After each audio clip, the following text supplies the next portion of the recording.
Beneficiation looks like equity.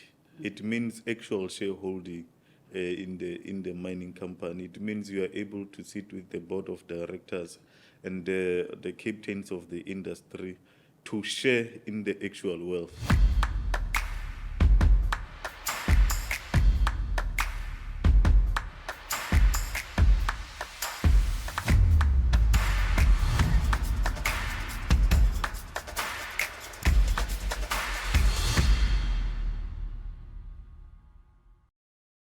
Africa is at the center of a global race for critical minerals.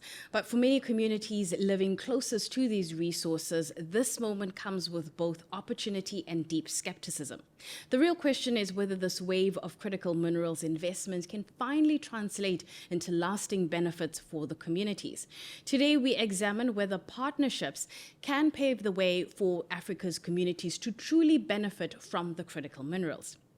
We're joined by Kgosi Seatholo, Chairperson of the National House of Traditional Khoi-San Leaders. Your Highness, thank you so much for your time. So oftentimes when we're talking about critical minerals, especially now, Africa is at the center because there's this endowment, there is this proximity to these minerals. When we're having this conversation from a community and traditional leadership perspective, what does this moment mean for the continent? Thank you. I think it means an opportunity to do a reset and a restart, because I think we all know that there has been minerals for quite some time in the continent, but the indigenous people have seen very little of benefit with regards to that. So the race for critical minerals means we can do things better, because we know where we went wrong in terms of the role of government, the role of the communities itself, but more importantly, the role of those mining houses or the captains of the industry. So it means an opportunity to do things far better. When we talk about that opportunity to do things far better, who should be around the table? Like if you had to convene a sitting of all the interesting voices that have a role to play, who should be there? Things have changed quite drastically at the community level, because I lead a community myself, and I find myself with a lot of educated people, both young and old, who can come with a traditional leader, unlike 40 years ago, who can come with a traditional leader and come and actually give technical expertise to the issues that are on the table in terms of ownership, in terms of what can be done in terms of partnership, entrepreneurial opportunities that are there, and just the general partnership between the communities and the mining houses. And I think it goes without saying that government should be there. Tell us a little bit more about your community and the engagements you're having. What are they saying? They want to be active participants. The past 50 years and even more, it's about us being passive and just asking that you build a school, build a library, and so forth. I think the era is gone. When you speak of critical minerals, you speak of high-value minerals. So it should be easy. When you come to my community and there are those kind of minerals, it should be very easy to see that the formation of this community, there's something of high value in it. And if anybody can walk into the community and not be able to see it, then it means in the table something has gone terribly wrong. We often talk about beneficiation, especially in the mining industry, and those who advocate for it, and rightfully so, talk about real beneficiation. From the lens and the viewpoint of your community and the engagements you have with them, what does real beneficiation look like? Beneficiation looks like equity. It means actual shareholding in the mining company. It means you are able to sit with the board of directors and the captains of the industry to share in the actual wealth. And I think the frustration in other African countries, you have seen they've gone even to the extremes of the likes of indigenization policy, whereby they even go to the point of even seeking 51% or more, which most times doesn't work. But the actual message that those countries are carrying are saying, we want equity. These minerals also belong to us, and we should be part of it. I can imagine you have many engagements with other leaders in other countries, in other regions. And oftentimes, perhaps the conversation is around partnerships. In those engagements, are there regions or particular communities where partnerships have worked between the community and the company and those in charge?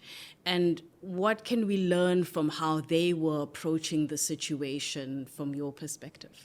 Yeah, the reality is that it's not all doom and gloom. There are communities whereby partnerships are actually working. You find that the community is directly benefiting from what is underneath the ancestral land. I think what we can learn from there is the willingness. I think the most important thing, what makes things work, it's the willingness of the investors to come and actually transform you. But you see, that is dangerous because if we only rely on the willingness of the investor, then it means if like as we see now, the majority is not willing to come to the table, then the community is basically left out. I think hence there's a need for proper regulation. I think that's where the law comes in now to say, if you come to a community and you want to mine, there needs to be something that goes directly to them without negotiation. It must be enforceable on the side of the investor to give that certain percentage to the community. Then you cut out the question of willingness, because willingness, you are just at the mercy of the investor. How's your community approaching partnerships with investors who want to come in? I think you need to be knowledgeable.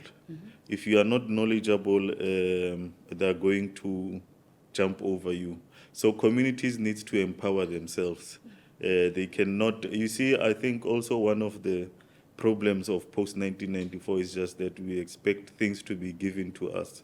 But in such high-stake situations, I think what is working for us is that we empower ourselves with knowledge, and you also surround yourself with the right people, because a lot of times what makes leadership to fall is because you find that we are surrounded by people who are not able to bring real value in terms of knowledge, in terms of giving the right advices.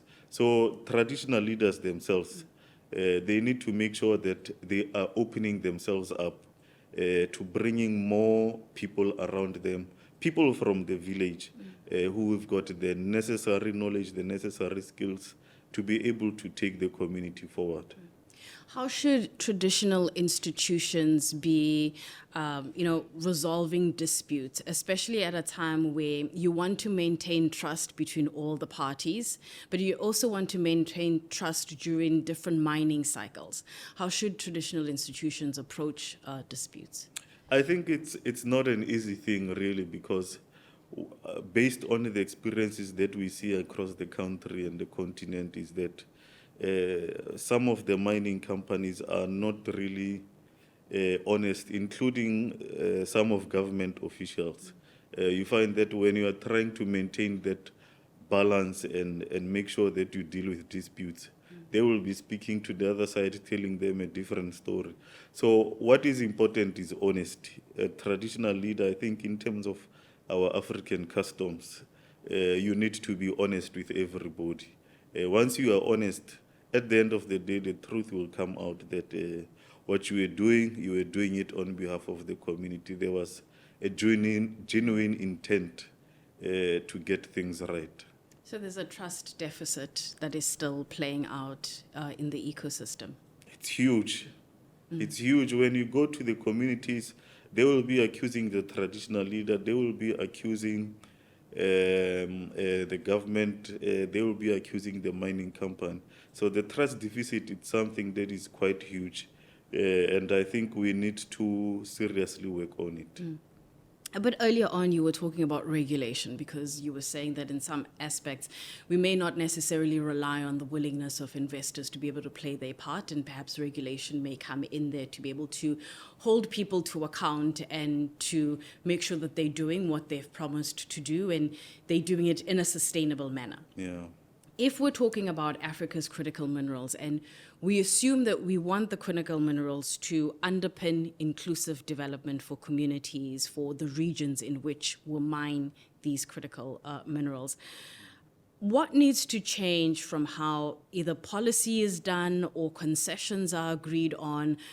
What should we be focusing on? Like, if we look at it from a regulatory perspective, what are the things that we need to make sure that we've got to make sure that everything plays out the way we imagine it?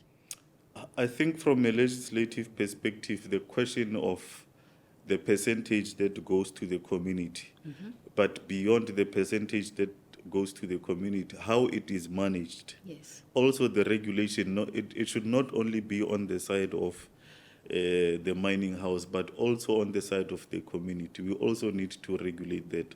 Of course, we know that there will be different mechanisms, but there needs to be a baseline as to if we want to see an actual translation of the benefits that the mining house is giving to the community. We need to make sure that that is also regulated. If we agree that, let's say, for an example, 30% will go to the community, we need, from a government side, to regulate how it will be distributed. What will it do? It means that you need to have some sort of a community resolution to say, if we get 20 million, this is how we are going to distribute it. These are the governance mechanism, because a lot of times that's where things go wrong. The governance mechanisms, because as I said earlier on, there are mining houses that are doing the right thing. Yes. But you find that sometimes they do the right thing, but also as communities, we mess it up. So the regulation also on the side of the community, including the traditional leadership, it's quite important so that everybody is able to take responsibility at the end of the day. What is the percentage that goes to the communities, or do different communities have different agreements depending on what they have in their backyard when it comes to minerals? It's exactly the problem that I'm saying the legislation must try to address, because it's a different situation for a different deal. You might find that in a certain situation, a community has 4%, in another it's got 10, in another it's got 15. In a majority of the deals, the community has nothing. It's only the question of the social labor plans that you also have to run after the department to compel the mining house to make sure that they're going to build that school, they're going to build that library, and all of that. So I think at the lowest, you find those kind of things. But for most communities, the shareholding is just not there. Yeah, you are just getting bits and pieces to make sure that you get to the 30-year lifespan, and then they're gone, and you are left with a ghost village. The environment is polluted, the water sources they are polluted, and then you've got huge quarries where your children will now start drowning there, and the community will be coming to you to ask for a solution. So a lot of times we are left with problems. And it's a nice segue into my next question, because I was going to ask you because in the beginning we all agree on, say for instance, the equity and how the relationship is going to work. Then we get to the end of a life cycle for the mine, or not necessarily being able to mine enough, or perhaps we're moving operations somewhere else. I was going to ask you, how should we approach the way we deal with the movement or the expansion of operations, or perhaps even the closure of a particular mine, because sometimes we can leave things behind and they can be quite a risk. How should we approach that? I think it goes back to the issue we had discussed earlier on, the regulation.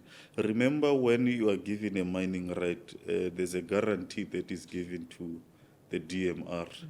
I know in one transaction it was about 50 million. Part of that guarantee is to make sure that rehabilitation, closure of the mine, because if you don't do that, then because there will be a little bit of minerals that are left there, then that's when the zamazamas come in, if you don't close the mine properly. And also the issues of the environment. So it requires the department to make sure that as you are winding up the business, you must close that small space. Yeah. In a couple of years, when you and I sit across from each other again, what are you going to be paying attention to that will give you confidence that things are starting to change, everybody's starting to listen to each other, and there's concrete action behind every discussion? I think the most important thing is to up the activism. That's the first thing. The activism by community leaders, whether they're traditional leaders or just community leaders, we need to actively advocate for what belongs to us as communities, because we do have a right. I mean, we understand that when it comes to the current legislation, it says the minerals are the heritage of all South Africans in the South African case. And we fully agree with that, but it's not the entire South Africa that will be left with a quarry. It will be my village and my people. So when we look at the next 5 years from now and we want to see change, it means there needs to be set aside for the hosting communities, as they are usually called. There needs to be a set aside for those hosting communities. And earlier on when the mine is developing, most importantly, there needs to be a diversification plan. Yeah, because we cannot rely on the mine forever. And the mine cannot solve all the community's problems. So part of the equity that we are requesting, in the next 5 years, we need to see that that equity is able to develop other businesses in the community. It's able to do a little bit of industry, because rural land, you also find agricultural land. It means we need to see that money going into production of food to manage food security in the community and the surrounding villages. But also you need to see proper entrepreneurs in those communities that are able to carry the community beyond the life cycle of the mine. Your Highness, thank you so much for your time.